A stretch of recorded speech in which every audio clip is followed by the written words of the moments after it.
The Syrian conflict and many others prompt a great deal of hand-wringing across the world, with the catch cry, do something.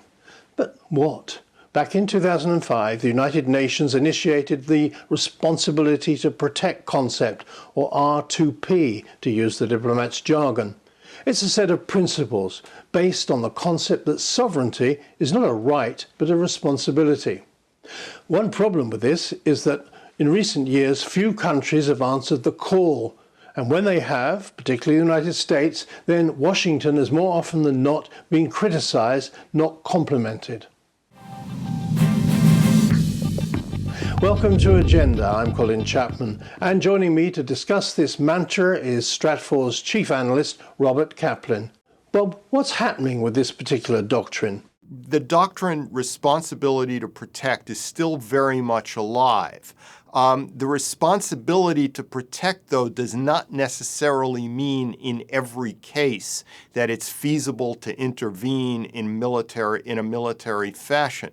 The Obama administration is wrestling with something very difficult here, which is everybody wants Syrian President Bashar al-Assad removed, everybody in the West, that is.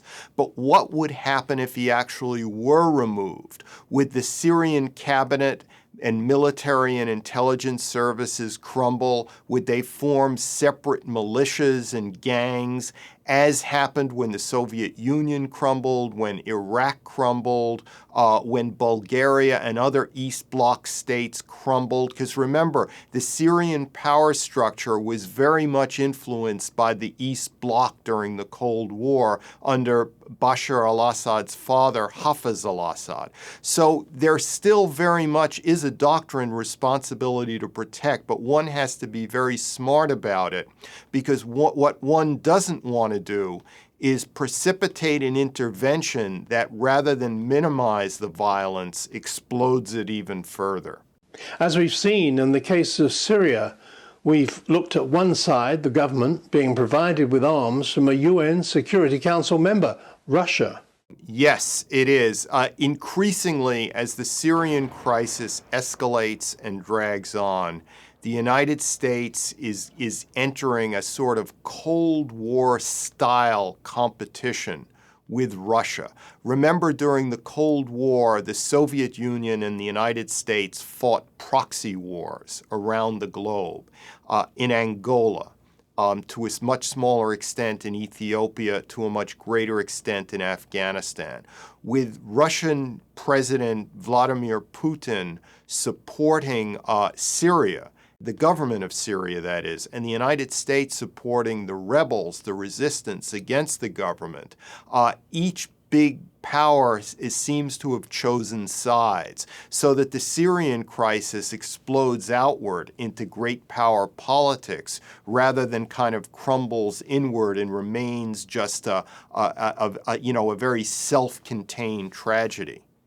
What do you say to the people who are wringing their hands and say, we have to do something, do being the operative words, and suggesting international institutions like the United Nations are really ineffective?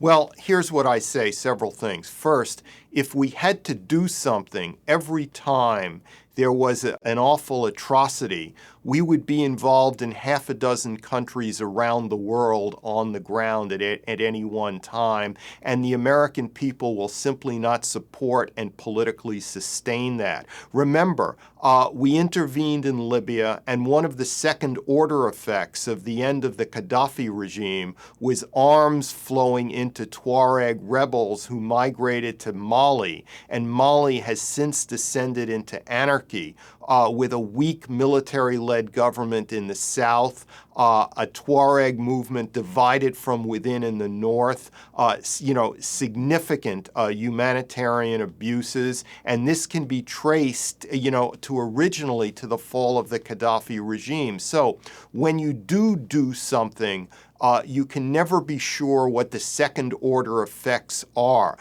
And also, I object to the whole notion that only if you do something in Bosnia, or you do something in Iraq, or you do something in Syria, only that qualifies as humanitarian intervention. American warships patrol the high seas 24/7, and that basically minimizes the risk of interstate war between Taiwan and China, between North and South Korea, between the remilitarization of Japan, between India and China heating up their rivalry. So it's the things you prevent that are out of sight and over the horizon that also count as humanitarian actions. And of course, if the United States or anyone else were to get involved, then they'd probably be criticized for just intervening.